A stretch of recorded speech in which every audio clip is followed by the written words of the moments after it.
السلام علیکم سامعین کرام، العباس ٹی وی میں خوش آمدید۔ سامعین کرام، آج ہم آپ کو بتائیں گے جمادی الاول کا مہینہ کیسے گزاریں اور اس مہینے کی فضیلت و اہمیت کیا ہے۔ لیکن اس بارے میں مزید بتانے سے پہلے آپ ہمارے چینل العباس ٹی وی کو سبسکرائب کر دیں اور بیل آئیکن کو پریس کر دیں تاکہ اس طرح کی مزید اسلامک ویڈیوز دیکھنے کو ملتی رہیں۔ سامعین کرام، اسلامی مہینوں میں 5ویں نمبر پر آنے والا مہینہ جمادی الاول ہے۔ تمام مہینوں کے فضائل اور ان میں کی جانے والی عبادات کو ہر مہینے کے عنوان کے تحت بیان کیا جاتا ہے، لیکن چونکہ جمادی الاول اور جمادی الثانی جو کہ اس کے فوراً بعد آنے والا مہینہ ہے، ان دونوں کا ذکر بھی ایک ہی طرح سے کیا جاتا ہے۔ اسلامی سال کا 5واں مہینہ جمادی الاول اور 6واں مہینہ جمادی الثانی ہے۔ اسلامی مہینوں کا تعلق چونکہ چاند سے ہے اور گردش ایام کے سبب مہینوں میں موسم بدلتے رہتے ہیں۔ ایک موسم اس مہینے میں آتا تو اگلے سال وہی موسم کسی دوسرے مہینے میں آ جاتا، اسی لیے کسی بھی موسم کو کسی ایک اسلامی مہینے کے ساتھ مخصوص نہیں کر سکتے۔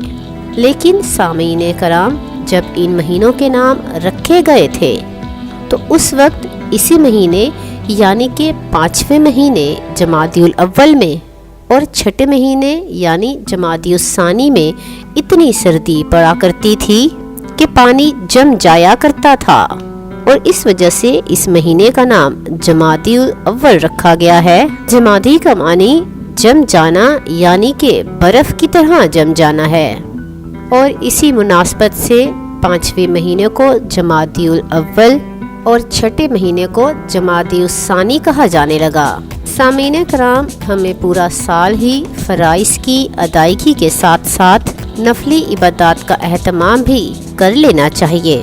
کیونکہ اللہ تعالیٰ اپنے نیک بندوں کو ان کے اعمال کے صلے میں اپنے فضل و کرم کی بارش سے نوازتا ہے، خاص طور پر کچھ مہینوں کے مخصوص ایام میں، اور ان کی راتوں میں عبادت کرنے کی فضیلت مزید بڑھ جاتی ہے۔ اور اس فضیلت کو پانے اور شوق کے عبادت بڑھانے کے لیے ان ایام میں عبادت کرنے اور اراد و وظائف پر اجر و ثواب کی بشارتیں دی گئی ہیں۔ جمادی الاول کے مہینے میں بھی شوق کے عبادت بڑھانے کے لیے اور خوب اجر و ثواب کمانے کے لیے بزرگان دین کے معمولات اور اس کے علاوہ بھی مزید اوراد و وظائف ہمیں پڑھنے چاہیے، اور ہمیں خوب نیکیاں کمانے اور اللہ کی رضا حاصل کرنے کی کوشش کرتے رہنا چاہیے۔ سامعین کرام، جمادی الاول کی پہلی تاریخ کو صحابہ کرام و اجمعین 20 رکعت نماز نفل پڑھا کرتے تھے۔ ہر رکعت میں سورۃ الفاتحہ کے بعد سورۃ اخلاق یعنی قل ھو اللہ احد پڑھتے، اور نماز سے فارغ ہونے کے بعد ہمارے آقا محمد صلی اللہ علیہ وآلہ وسلم کی ذات اقدس پر درود پاک بھیجتے۔ اس نماز کی برکت سے اللہ عز و جل بے شمار نمازوں کا ثواب عطا کرے گا۔ سامعین کرام، پہلی رات 2 رکعت نماز اس طرح ادا کریں کہ پہلی رکعت میں سورۃ الفاتحہ یعنی کہ الحمد شریف کے بعد سورۃ الجمعہ، اور دوسری رکعت میں جو اس رات کے پہلی رات اور پہلے دن 4 رکعت نماز پڑھے، اور ہر رکعت میں اور سورۃ الفاتحہ کے بعد 11 مرتبہ سورۃ اخلاص یعنی قل ھو اللہ احد پڑھے،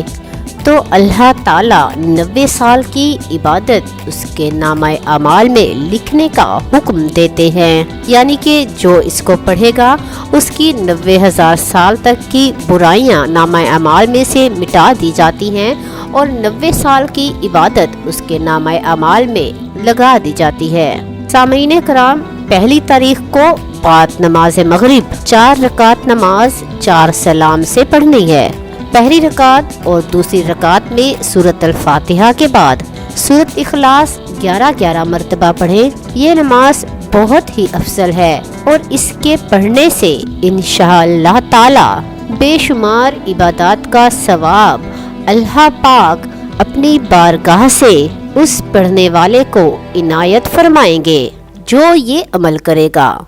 اور تیسری رات کو 20 رکعت 10 سلام سے پڑھیں اور ہر رکعت میں سورۃ الفاتحہ کے بعد 10 مرتبہ سورۃ القدر پڑھیں اور اس کے بعد تسبیح کریں، سبحان اللہ والحمد للہ